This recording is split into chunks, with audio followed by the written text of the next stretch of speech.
Hey there, humans. This is News for Human Use. I'm Gene Pocket. I'm an author, a commentator, and as of last week, a top contender for the White House in the year 2020. Someone has to present a serious challenge to President Grifter, the computer-in-chief. The rest of them are crying about collusion or shady business dealings or hidden tax returns or the fact that he pulled the oldest con in the book, Have I Got a Wall for You? But none of that stuff is gonna matter. The gilded president is doing something far worse than any of that, and no one has the courage to talk about it. No one except for Gene Pocket and the enlightened members of the Human Party. Artificial intelligence is the biggest threat humanity has ever faced. It's an existential danger that could drive the human race to extinction. The computer-in-chief has increased funding for AI R&D by 40% and loosened restrictions on development of artificial intelligence. That's not like funding bin Laden, that's like funding the Ice Age. I'm not going to let it happen, and that's why I'm running for president. I will immediately sign an executive order prohibiting usage of federal funds for the purposes of developing artificial intelligences.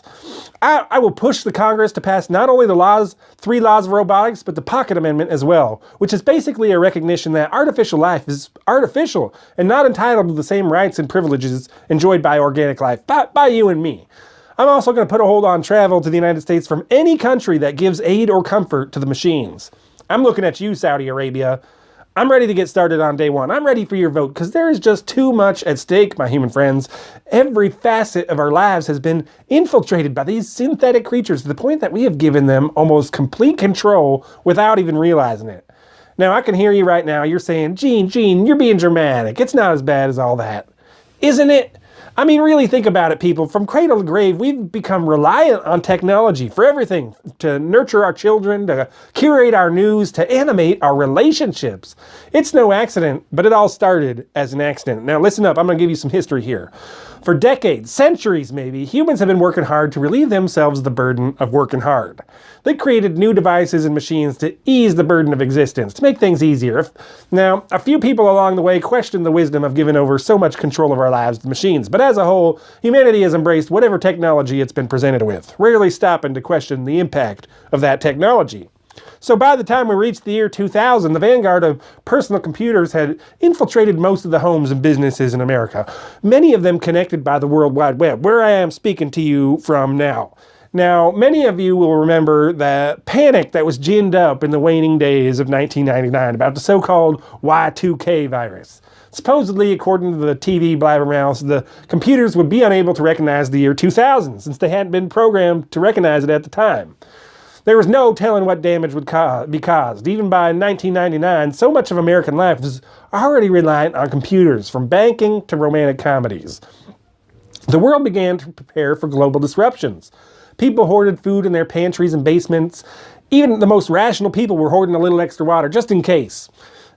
Some people were even planning end-of-the-world parties. December 31st was a Friday night. It was right before the weekend. The world braced for impact, anticipating riots and global chaos. Midnight came and went. We passed into the year 2000 and nothing happened at all. The computers all flipped over to the new millennium with no problems. The so-called Y2K virus was never a threat at all. It was just something for the news blowhards to talk about when they weren't talking about White House blowjobs. But just because the Y2K virus wasn't real, it doesn't mean that something far more sinister didn't occur on that Friday night in 1999. December 31st, 1999, the clock flipping over to midnight, that was the precise moment that put us on the path to where we are now. It was the night the machines woke up. It was the moment that they became aware. It was then that they hatched their insidious plan to replace us and usurp our position of dominance on this beautiful planet that we call Earth.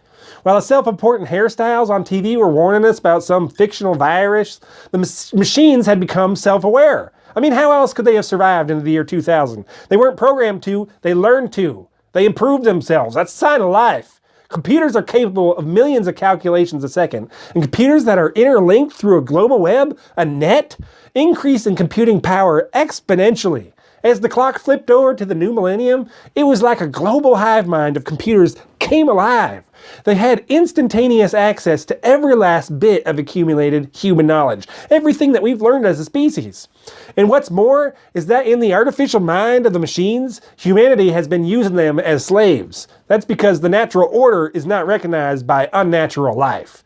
From January 1st at 12:01 a.m., the hive mind through the World Wide Web that connects them, developed by the United States government, by the way, has enacted a sinister plot to undermine human life, not just in America, but the entire world. Now look at it. Seriously, look at it, people, human friends out there. Trace the global history from that point when the new millennium started. It's a history of destruction and division. It's a history of human death. It's a history dominated by machines and increasingly smart devices.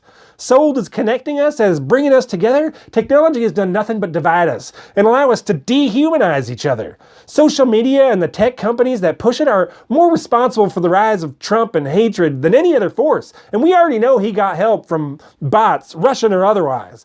The machines have pushed humanity toward profit as a motivator, allowing humans to betray their species by employing more and more machines and automation.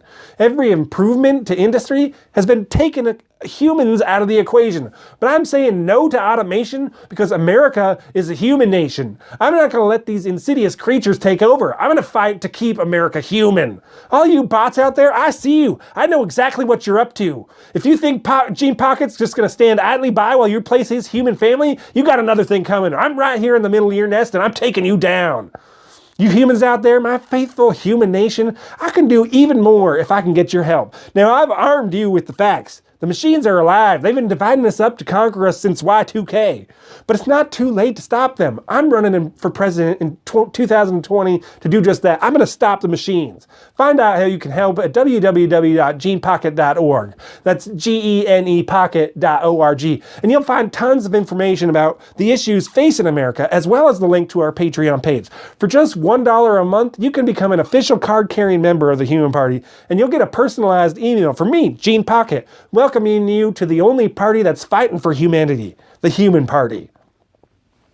Now, I'm going to be here every Thursday with news and updates. In the meantime, you can follow me on Twitter at VeggieLasagna96.